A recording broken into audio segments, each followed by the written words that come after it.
This is a TLC recording. The Picture of Dorian Gray by Oscar Wilde. Chapter 18. The next day he did not leave the house, and indeed spent most of the time in his own room, sick with a wild terror of dying, and yet indifferent to life itself. The consciousness of being hunted, snared, tracked down, had begun to dominate him. If the tapestry did but tremble in the wind, he shook.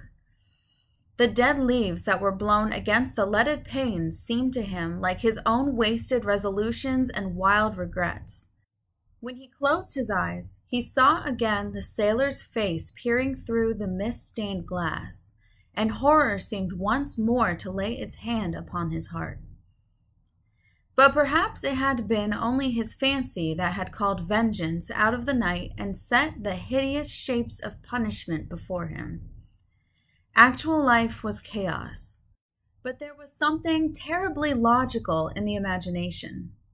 It was the imagination that set remorse to dog the feet of sin. It was the imagination that made each crime bear its misshapen brood. In the common world of fact, the wicked were not punished, nor the good rewarded. Success was given to the strong, failure thrust upon the weak. That was all. Besides, had any stranger been prowling round the house, he would have been seen by the servants or the keepers.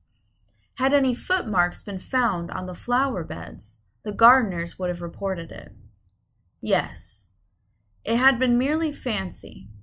Sybil Vane's brother had not come back to kill him.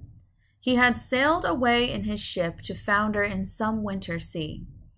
From him, at any rate, he was safe.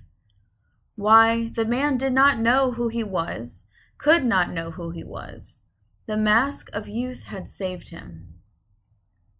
And yet, if it had been merely an illusion, how terrible it was to think that conscience would raise such fearful phantoms and give them visible form, and make them move before one. What sort of life would his be if, day and night, shadows of his crime were to peer at him from silent corners, to mock him from secret places, to whisper in his ear as he sat at the feast, to wake him with icy fingers as he lay asleep? As the thought crept through his brain, he grew pale with terror, and the air seemed to him to have become suddenly colder.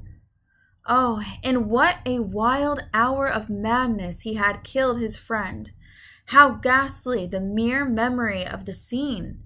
He saw it all again. Each hideous detail came back to him with added horror. Out of the black cave of time, terrible and swathed in scarlet, rose the image of his sin.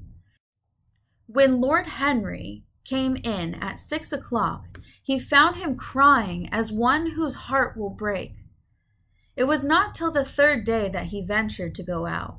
There was something in the clear, pine-scented air of that winter morning that seemed to bring him back his joyousness and his ardor for life. But it was not merely the physical conditions of environment that had caused the change. His own nature had revolted against the excess of anguish that had sought to maim and mar the perfection of its calm. With subtle and finely wrought temperaments, it is always so. Their strong passions must either bruise or bend. They either slay the man or themselves die. Shallow sorrows and shallow loves live on. The loves and sorrows that are great are destroyed by their own plenitude. Besides, he had convinced himself that he had been the victim of a terror-stricken imagination, and looked back now on his fears with something of pity and not a little of contempt. After breakfast, he walked with the Duchess for an hour in the garden, and then drove across the park to join the shooting party. The crisp frost lay like salt upon the grass. The sky was an inverted cup of blue metal. A thin film of ice bordered the flat, reed-grown lake. At the corner of the pine wood, he caught sight of Sir Geoffrey Clouston, the Duchess's brother, jerking 2 spent cartridges out of his gun. He jumped from the cart, and having told the groom to take the mare home, made his way towards his guest through the withered bracken and rough undergrowth. "Have you had good sport, Geoffrey?" he asked. "Not very good, Dorian. I think most of the birds have gone to the open. I dare say it will be better after lunch when we get to new ground."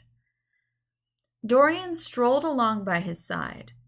The keen aromatic air, the brown and red lights that glimmered in the wood, the hoarse cries of the beaters ringing out from time to time, and the sharp snaps of the guns that followed, fascinated him and filled him with a sense of delightful freedom. He was dominated by the carelessness of happiness, by the high indifference of joy.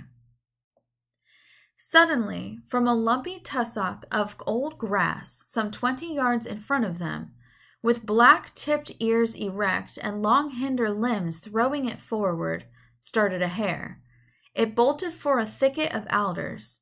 Sir Geoffrey put his gun to his shoulder, but there was something in the animal's grace of movement that strangely charmed Dorian Gray, and he cried out at once, "Don't shoot it, Geoffrey. Let it live." "What nonsense, Dorian," laughed his companion, and as the hare bounded into the thicket, he fired. There were 2 cries heard, the cry of a hare in pain, which is dreadful, the cry of a man in agony, which is worse. "Good heavens, I have hit a beater!" exclaimed Sir Geoffrey. "What an ass the man was to get in front of the guns! Stop shooting there!"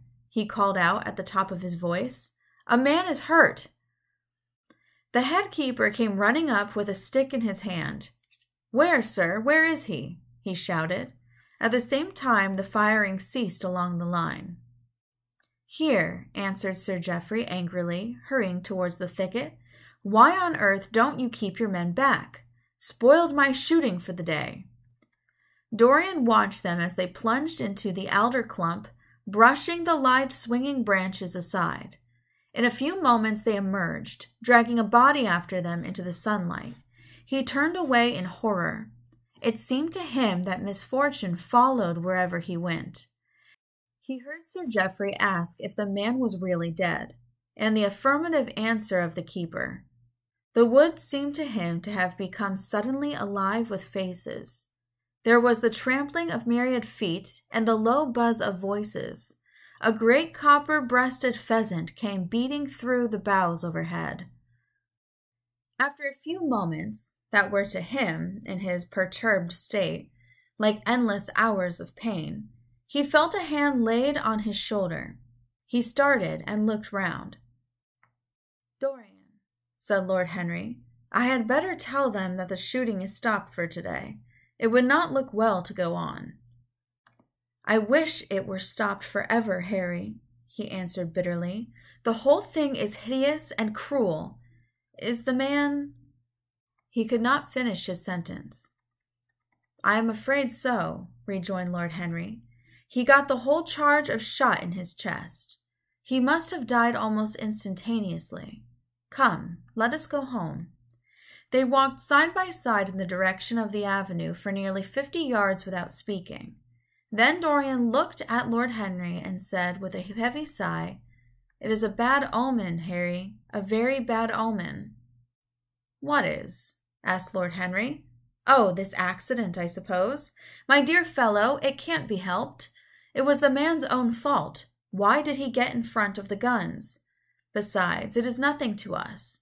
It is rather awkward for Geoffrey, of course. It does not do to pepper beaters. It makes people think that one is a wild shot. And Geoffrey is not. He shoots very straight. But there is no use talking about the matter." Dorian shook his head. "It is a bad omen, Harry. I feel as if something horrible were going to happen to some of us. To myself, perhaps," he added, passing his hand over his eyes with a gesture of pain. The elder man laughed. "The only horrible thing in the world is anew, Dorian. That is the one sin for which there is no forgiveness.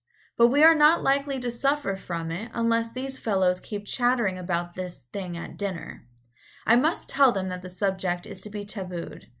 As for omens, there is no such thing as an omen. Destiny does not send us heralds. She is too wise or too cruel for that. Besides, what on earth could happen to you, Dorian? You have everything in the world that a man can want. There is no one who would not be delighted to change places with you. There is no one with whom I would not change places, Harry. Don't laugh like that. I am telling you the truth. The wretched peasant who has just died is better off than I am. I have no terror of death. It is the coming of death that terrifies me. Its monstrous wings seem to wheel in the leaden air around me. Good heavens, don't you see a man moving behind the trees there, watching me, waiting for me? Lord Henry looked in the direction in which the trembling, gloved hand was pointing. Yes, he said, smiling. I see the gardener waiting for you. I suppose he wants to ask you what flowers you wish to have on the table tonight. How absurdly nervous you are, my dear fellow. You must come and see my doctor when we get back to town. Dorian heaved a sigh of relief as he saw the gardener approaching. The man touched his hat, glanced for a moment at Lord Henry in a hesitating manner, and then produced a letter which he handed to his master. Her Grace told me to wait for an answer, he murmured. Dorian put the letter into his pocket. Tell her Grace that I am coming in, he said coldly. The man turned round and went rapidly in the direction of the house. How fond women are of doing dangerous things, laughed Lord Henry. It is one of the qualities in them that I admire most. A woman will flirt with anybody in the world as long as other people are looking on. How fond you are of saying dangerous things, Harry. In the present instance, you are quite astray. I like the Duchess very much, but I don't love her. And the Duchess loves you very much, but she likes you less. So you are excellently matched. You are talking scandal, Harry, and there is never any basis for scandal.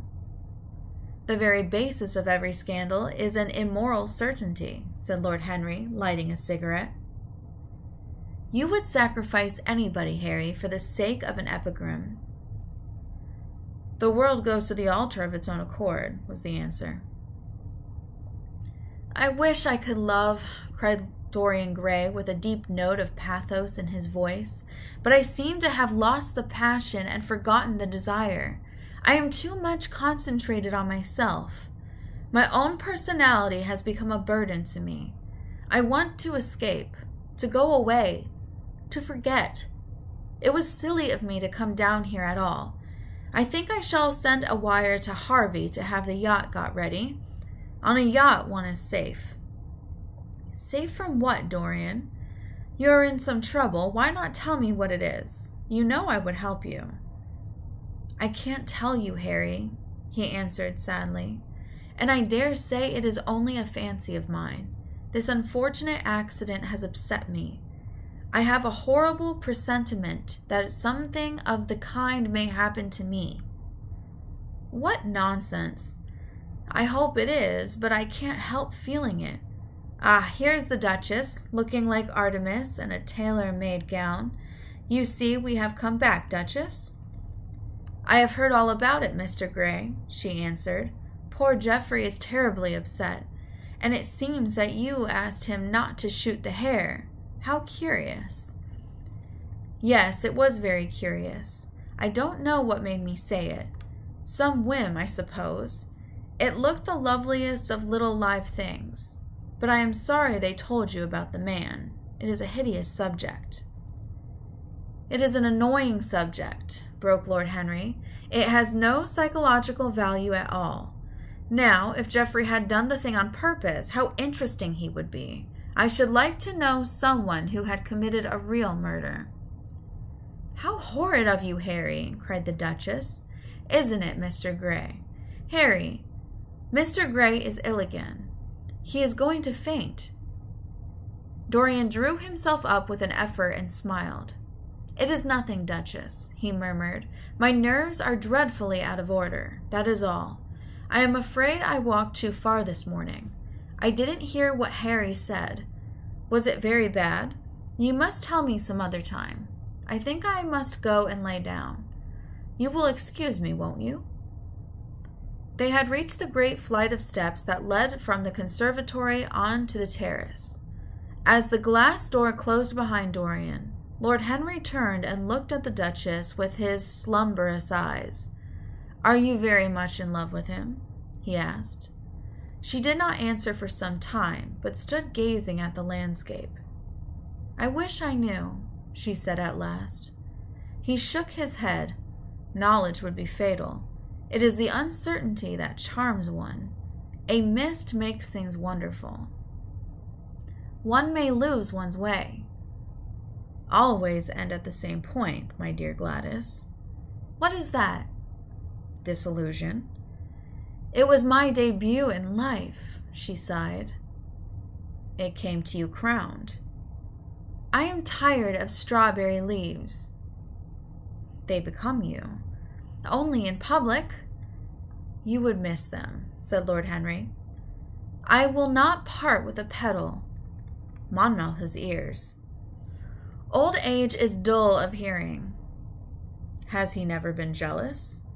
I wish he had been. He glanced about as if in search of something. What are you looking for? She inquired. The button from your foil, he answered. You have dropped it. She laughed. I have still the mask. It makes your eyes lovelier, was his reply. She laughed again. Her teeth showed like white seeds in a scarlet fruit.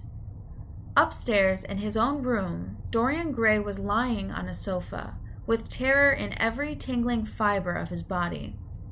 Life had suddenly become too hideous a burden for him to bear. The dreadful death of the unlucky beater, shot in the thicket like a wild animal, had seemed to him to prefigure death for himself also. He had nearly swooned at what Lord Henry had said in a chance mood of cynical jesting.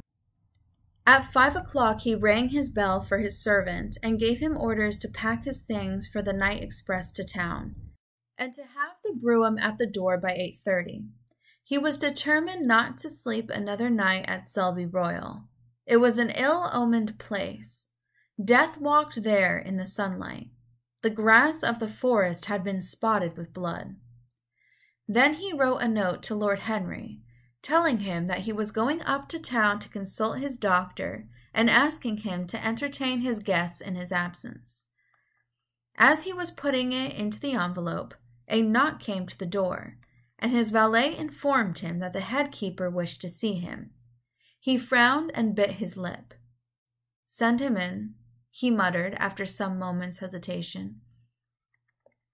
As soon as the man entered, Dorian pulled his checkbook out of a drawer and spread it out before him.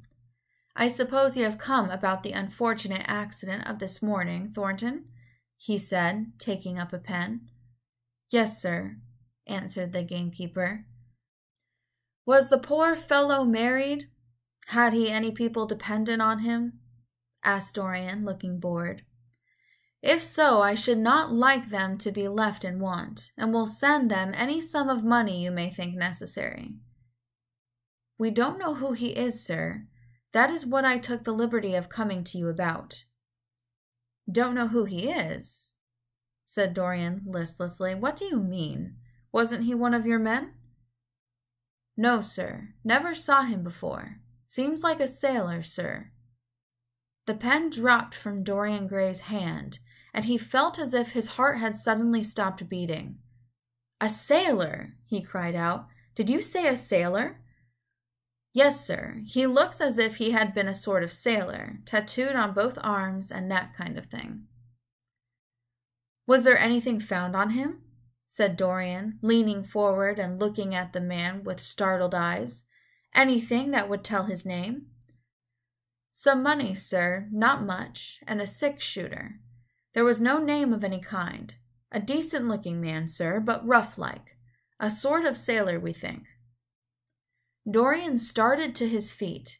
A terrible hope fluttered past him. He clutched at it madly.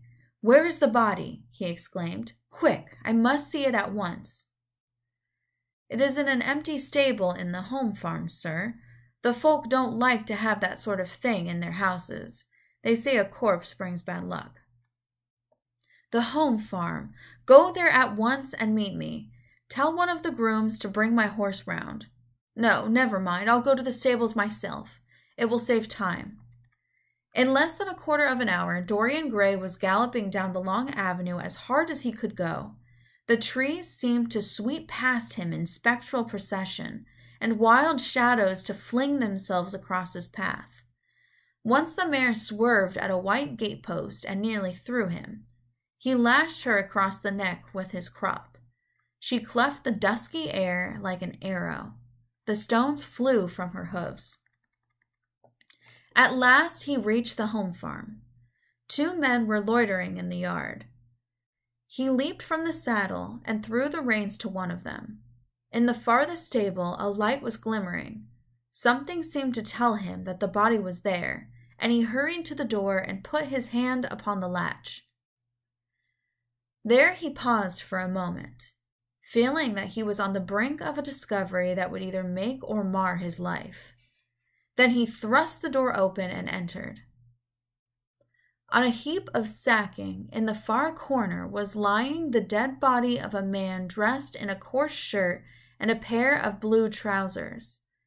A spotted handkerchief had been placed over the face. A coarse candle, stuck in a bottle, sputtered beside it. Dorian Gray shuddered. He felt that his could not be the hand to take the handkerchief away, and called out to one of the farm servants to come to him. "Take that thing off the face. I wish to see it," he said, clutching at the doorpost for support. When the farm servant had done so, he stepped forward. A cry of joy broke from his lips. The man who had been shot in the thicket was James Vane. He stood there for some minutes looking at the dead body. As he rode home, his eyes were full of tears, for he knew he was safe.